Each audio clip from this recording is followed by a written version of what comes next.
Bismillahirrahmanirrahim. Assalamualaikum warahmatullahi wabarakatuh. Semoga kita dalam keadaan sehat selalu. Saya Edi Syukri SPD MPD, Kepala Sekolah SD Negeri 103 Bontompar, Kabupaten Sinjai, akan membersamai Bapak Ibu dalam aksi nyata program Merdeka Mengajar dengan topik merumuskan visi misi satuan pendidikan, terutama di sekolah kami di SD Negeri 103 Bontompar, Kabupaten Sinjai. Pertanyaan yang sering kali muncul, perlukah visi misi pada suatu sekolah? Jawabannya tentu perlu. Mengapa?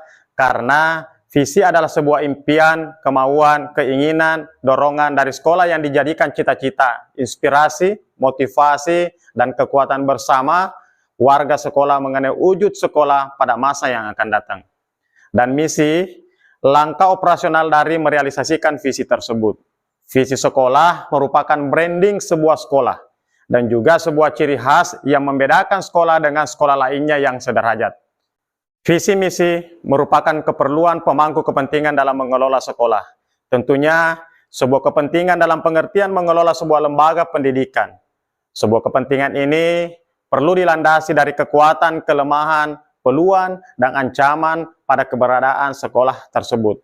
Dengan demikian, kekuatan, kelemahan, peluang, dan ancaman keberadaan dapat dikelola sesuai dengan harapan semua pemangku kepentingan sekolah. Maka dari itu, rumusannya berasal dari semua pihak. Dari hal semua itu, ada beberapa dasar yang menjadi pertimbangan kepentingan dalam menentukan kebijakan visi misi. Kebijakan tersebut berupa penentuan kepentingan jangka pendek, menengah, dan jangka panjang. Penentuan kepentingan tersebut memerlukan kejelian analisis kekuatan, kelemahan, peluang, dan ancaman. Harapannya, visi misi dari sekolah merupakan panduan semua kegiatan proses pembelajaran, baik akademik ataupun non-akademik. Sebab, semua kegiatan akademik atau non-akademik bermuara dari visi misi sekolah. Akhirnya, tercapai tujuan yang diciptakan sesuai rumusan visi misi. Tanpa visi misi, kegiatan tersebut akan berjalan secara spontan dan tidak terarah. Dan hal itu tentunya akan membahayakan kelangsungan prestasi suatu sekolah. Oleh karena itu, visi misi harus tertuang dalam kurikulum operasional sekolah yang menjadi acuan dari seluruh kegiatan pembelajaran. Semua warga sekolah harus berkomitmen untuk menerapkan nilai-nilai visi misi sekolah. Tentunya dalam kehidupan dan kegiatan sehari-hari pembelajaran di sekolah.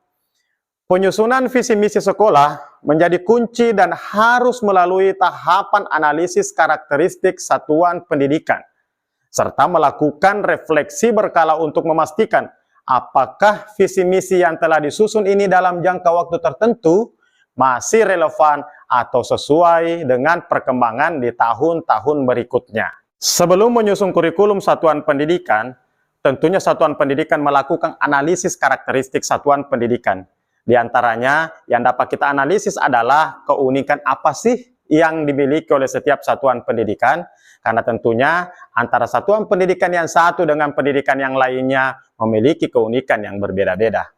Meliputi murid, sosial, budaya yang ada di sekitar sekolah kita, terhadap guru dan juga tenaga kependidikan yang ada di lingkup sekolah kita.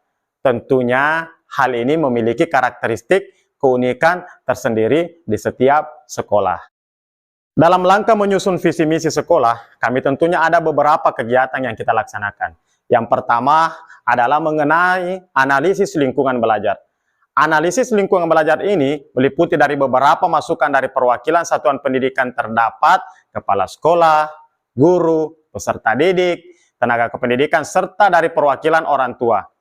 Melalui analisis lingkungan belajar, kami peroleh beberapa informasi kaitannya dengan apa yang akan diwujudkan oleh sekolah atau hal-hal apa yang bisa dilakukan oleh sekolah. Dalam hal ini, langkah yang bisa kita laksanakan diantaranya adalah membuat semacam kuesioner atau tabel pertanyaan yang terdapat di link Google Form yang kini kita bagikan kepada pihak-pihak yang terlibat di satuan pendidikan. Kepala sekolah, guru, tenaga pendidik, peserta didik, pengawas sekolah, dan hingga perwakilan orang tua peserta didik. Teknik-teknik yang disebutkan yaitu diantaranya mengisi kuesioner yang terdapat dalam Google Form. Kita bagikan melalui dokumen-dokumen Google Form yang bisa diisikan sesuai dengan apa yang kita tujukan. Nah, di sini tertera link pengisian kuesioner. Setelah itu akan kita download hasilnya, lalu kita rekap. Dari jawaban-jawaban atas respon yang terdapat dalam kuesioner Google Form tersebut, kita mulai analisis jawaban dan keterkaitan diantaranya. Kemudian beberapa jawaban atau hasil kuesioner dari para pengisi adalah persamaan dari jawaban tersebut, kemudian merumuskan kira-kira kalimat aksi apa yang tepat sebagai indikator visi yang telah kita rumuskan bersama. Kemudian dikumpulkan dan dianalisis, kemudian dirumuskan secara kalimat sederhana. Dalam penyusunan kurikulum di sekolah kami di SD Negeri 103 Bontompare, bahwa hasil analisis yang telah dirumuskan yang bersumber dari hasil kuesioner pada Google Form beserta hasil rapat bersama antara pengawas, guru, tenaga pendidik, komite sekolah, maka kami menyajikan satu kesimpulan bahwa visi dari SD Negeri 103 Bontompare adalah terwujudnya insan yang beriman dan bertakwa, unggul dalam prestasi, berilmu pengetahuan teknologi dan seni, berbudi pekerti luhur, dan cinta lingkungan hidup berlandaskan profil pelajar Pancasila. Hal ini diperoleh dari beberapa harapan yang telah dituliskan oleh pihak-pihak yang telah mengisi kuesioner, yang kemudian dirumuskan ke dalam kalimat sederhana yang dapat dipahami dan dimengerti oleh semua kalangan. Kemudian, dalam rangka untuk mewujudkan visi sekolah kami menentukan langkah-langkah aksi nyata dalam suatu kegiatan yang tertuang dalam misi SD Negeri 103 Bontompare diantaranya. Yang pertama, melaksanakan proses pembelajaran yang berwawasan IMTAK, IPTEK, PAKEM dalam rangka untuk mewujudkan profil pelajar Pancasila. Yang kedua, membangun lingkungan sekolah yang membentuk peserta didik, memiliki akhlak mulia melalui rutinitas kegiatan keagamaan, dan menerapkan ajaran agama melalui cara berinteraksi di sekolah. Yang ketiga, merancang pembelajaran yang menarik dan menyenangkan yang mampu memotivasi peserta didik untuk selalu belajar dan menemukan pembelajaran. Yang keempat, mengembangkan kemandirian, nalar kritis dan kreativitas yang memfasilitasi keragaman minat dan bakat peserta didik. Lalu kemudian yang kelima, mencintai dan menghidupkan budaya lokal sebagai perwujudan dari profil pelajar Pancasila. Yang keenam, menciptakan hubungan kerja yang kondusif, kompak, familiar, serta mengembangkan prinsip open management. Yang ketujuh, meningkatkan profesional dan kinerja tenaga kependidikan sehingga mencapai hasil yang optimal. Dan yang kedelapan, menumbuhkan sikap berkesinambungan untuk tata kelola lingkungan hidup dengan pemanfaatan fungsi pelestarian lingkungan, pencegahan pencemaran lingkungan, dan pencegahan kerusakan lingkungan hidup melalui pembelajaran yang berkelanjutan. Berikut ini adalah dokumentasi pelibatan aktor dalam perumusan visi misi sekolah.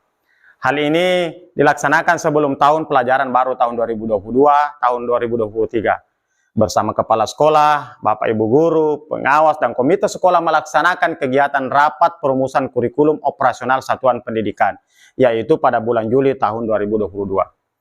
Dan berikut juga bukti screenshot hasil kuesioner pada Google Form yang telah dikerjakan.